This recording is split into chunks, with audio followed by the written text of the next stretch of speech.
विक्रम की मृत्यु को 5 वर्ष बीत चुके थे। हरितावन अब एक बार फिर एकजुट था, न दक्षिण न उत्तर। सब कहते, अयोध्रवीर ने बिखरे दिलों को जोड़ा और जंगल को अपना बनाया। लेकिन उम्र की चाल कोई राजा नहीं रोक सकता। अयोध्रवीर अब बूढ़ा हो चुका था। उसकी अयाल सफेद होने लगी थी और उसकी चाल पहले जितनी मजबूत नहीं रही। एक शाम उसने सभी जानवरों को बुलाया। हवा में शांति थी, पर उसके स्वर में हल्का कंपन। जंगल का राज कोई कीमती गहना नहीं जो पीढ़ी दर पीढ़ी उतार दिया जाए। राज विरासत नहीं, जिम्मेदारी है, और अब मुझे उस जिम्मेदारी का अगला वाहक चुनना है। जंगल सन्नाटे में डूब गया। हर कोई सोच रहा था, क्या राजा पद छोड़ देगा? क्या नया संघर्ष शुरू होगा? कौन बनेगा नया राजा? लेकिन अयोध्रवीर का चेहरा स्थिर था। उसने आगे कहा, राजा बनने के लिए सिर्फ ताकत नहीं चाहिए। राजा वो है जो अपने अंदर शक्ति, दया, नियंत्रण और दूरदर्शिता सबको संभाले। वह रुका। सब उसकी ओर देख रहे थे। भालू, हाथी, तेंदुए, हिरण, बंदर, चीता, मगरमच्छ, सारस, बंदर, सभी। फिर उसने एक वाक्य कहा जिसने पूरे जंगल को हिला दिया। मैं एक प्रतियोगिता आयोजित करूंगा। जो जंगल की असली आत्मा को समझेगा वही अगला राजा होगा। अयोध्रवीर ने घोषणा की कि अगला राजा 3 परीक्षाओं से गुजरेगा। पहला परीक्षा, धैर्य की परीक्षा जो सबसे कठिन संकट में भी शांति न खोए। दूसरा परीक्षा, बुद्धि की परीक्षा जहां ताकत नहीं दिमाग काम आए। तीसरा परीक्षा, करुणा की परीक्षा जहां दिल का फैसला ही राजा का असली मापदंड बने। जो इन तीनों में सफल होगा वही हरितावन का भविष्य होगा। जंगल में उत्साह की लहर दौड़ गई। सब अपने अपने पसंदीदा उम्मीदवारों की बातें करने लगे। अब सवाल था, जंगल का अगला राजा कौन बनेगा? तनुज, अयोध्रवीर का बड़ा बेटा, एक विशाल और ताकतवर शेर। उसकी दहाड़ 10 मील दूर सुनाई देती। उसका मानना था, पिता ने जो दया दिखाई, मैं उसे ताकत से सुरक्षित रखूंगा। 2 तरंग, अयोध्रवीर का छोटा बेटा, दुबला पतला पर तेज दिमाग वाला। वह पिता की तरह शांत स्वभाव का था। राज्य जीतने से पहले दिल जीतना चाहिए। 3 समर, कूटनीति में कौशल, एक युवा चीता जो जंगलों की राजनीति का विद्वान था। तेज दिमाग, तेज चाल, तेज सोच। 4 नक्श, छोटे कद पर घातक फुर्ती, पर उसकी नजर सिर्फ राजा बनने पर थी। वह किसी भी हद तक जा सकता था। 5 गौरी, हाथिन जंगल में पहली बार किसी गैर मांसाहारी का नाम सामने आया। मजबूत, दयालु और समझदार, जंगल के बच्चों की प्रिय। जंगल अब एक नए दौर में था। हर कोई अपने नेता का सपना देखने लगा। परीक्षा सुबह शुरू हुई। अयोध्रवीर ने आदेश दिया, उम्मीदवारों को बिना शिकारी बने दिन भर भूख, गर्मी और सीमित संसाधनों में रहकर एक घायल हिरनी को सुरक्षित स्थान पर पहुंचाना होगा। वह हिरनी सिर्फ एक परीक्षा का हिस्सा थी, पर उसकी हालत सच में नाजुक थी। तनुज क्या करता है?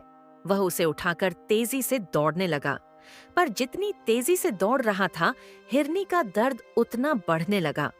तरंग क्या करता है? वह चलकर उसके पास पहुंचा, धीरे से उसके घाव पर पत्तियों की पट्टी बांधी और अपनी पीठ पर लिटा लिया। वह धीमे पर स्थिर कदमों से चला। समर का तरीका? उसने एक समूह बना लिया। बंदरों से पत्ते, हाथियों से पानी और हिरण को सहारे से ले जाया। पर टीम वर्क में भूल हो गई। रास्ते में हिरनी को धूप लग गई। नक्श क्या करता है? वह बीच रास्ते में तंग आकर चिढ़ गया। ये बोझ ही असली समस्या है। और उसने हिरनी को अकेला छोड़ दिया। गौरी क्या करती है? मिट्टी उठाई, हिरनी के घाव पर लगाई, उसे धूप से बचाकर पूरे दिन उसे पानी पिलाती रही। वह अंत में सबसे देर से पहुंची, पर हिरनी सुरक्षित थी। फैसला? अयोध्रवीर ने कहा, राजा वह नहीं जो सबसे पहले पहुंचता है, राजा वह है जो सबसे सही पहुंचता है। इस परीक्षा में तरंग और गौरी आगे रहे। नक्श रात तक यह सहन नहीं कर पाया। वह बोला, तरंग और गौरी आगे हैं। ये जंगल का मजाक है। उसने धमन सियार के पुराने गुर्गों से संपर्क किया, वे जो कभी विक्रांत के साथ थे।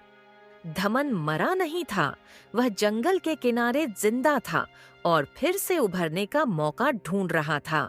उसने कहा, नक्श, राजा बनना है तो जंगल में आग लगानी होगी। जहाँ अराजकता होगी वहीं खून का नाच होगा और वहीं राजा बदलता है। नक्श ने उसको साथ मिलाया। यह जंगल फिर खतरे में था। दूसरी परीक्षा में राजा ने सबको एक गुफा की ओर भेजा। उसके अंदर था एक अजीब सा पत्थर, पारदर्शी, पर उसका रंग लगातार बदलता था। गुफा की दीवारों पर लिखा था, जिसे तुम देखते हो वही सच नहीं होता। सच वह होता है जो बदलने पर भी वही लगे। समर आगे दौड़ा। उसने पत्थर को छुआ, देखा रंग पास आते ही बदल गया। तनुज ने गौर से निरीक्षण किया। रंग बदलते हैं पर छाया नहीं बदल रही। गौरी ने महसूस किया कि पत्थर को देखते ही मन विचलित होता है, शायद भ्रम पैदा करता है। लेकिन तरंग, वह बैठ गया। उसने आंखें बंद कर लीं और कुछ सेकंड बाद बोला, जो बदलता रहता है वो धोखा है। सच वही है जो नहीं बदल रहा। उसने दीवार की छाया को छुआ जो रंग नहीं बदल रही थी। तभी गुफा गूंजी। दूसरी परीक्षा तरंग ने पास किया। बाकी तीनों ने सिर झुकाया। तरंग ने पहले दिमाग की गहराई पकड़ी। जब सब गुफा से बाहर निकले तो हवा में धुआं था, पेड़ जल रहे थे, जंगल चीख रहा था, जानवर इधर उधर भाग रहे थे। अयोध्रवीर दहाड़ा। किसने किया ये?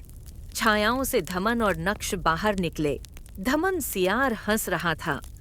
महाराज, इतने साल बीत गए पर आग मुझे सबसे ज्यादा पसंद है। नक्श चिल्लाया, मुझे राजा बनना है और मैं इस जंगल को घुटनों पर ला दूंगा। यह परीक्षा तय नहीं थी, पर आग ने इसे जन्म दे दिया। अब चुनौती थी, जंगल को बचाओ। न राजा बने न प्रतिद्वंद्वी। सब जानवर एक साथ लड़ने लगे। तनुज गुस्सा था, नक्श पर हमला करना चाहता था, पर तरंग ने कहा, पहले जंगल को बचाओ, दुश्मन बाद में भी मिलेंगे। तनुज ने अपना क्रोध रोका और हाथियों व भालुओं के साथ मिलकर आग की दिशा बदली। समर उसने सभी पक्षियों को इकट्ठा किया, तोते, कौए, सारस, और उन्हें ऊपर से आग की स्थिति देखने भेजा। गौरी सबसे साहसी काम उसने किया। वह जलते हुए इलाके में गई, फंसे हुए 17 जानवरों को बचाया। उसकी सूंड जल गई, पर वह रुकी नहीं। तरंग सबसे महत्वपूर्ण, उसने धमन को पकड़ लिया और आग फैलाने की जिम्मेदारी खत्म कर दी।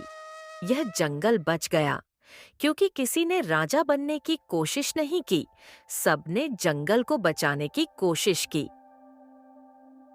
अगली सुबह आग बुझ चुकी थी, जंगल बच गया था।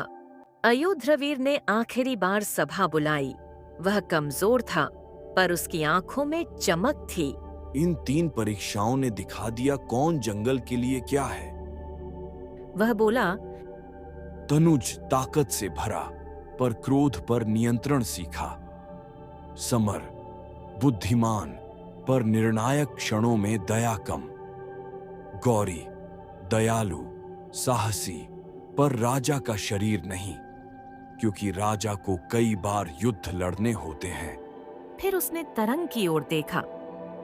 तरंग, इसने धैर्य सीखा, बुद्धि दिखाई और आग में भी करुणा नहीं छोड़ी। फिर वह बोला, हरितावन का नया राजा तरंग होगा। पूरा जंगल दहाड़ों से गूंज उठा। तनुज आगे आया। तू राजा बनेगा और मैं तेरी ढाल बनूंगा। गौरी ने कहा, जंगल को सही हाथ मिल गए। और अयोध्रवीर ने अपने आखिरी शब्द कहे। आज जंगल का भविष्य तय हो गया, लेकिन याद रहे, राजा बदलते हैं, जंगल नहीं। तरंग के राज्य में पेड़ फिर उगने लगे, नदियां भरने लगी, शिकार और शिकारी सीमा में रहने लगे। और तरंग कहाँ करता? मेरा काम राजा बनना नहीं था, जंगल को राजा बनाना था।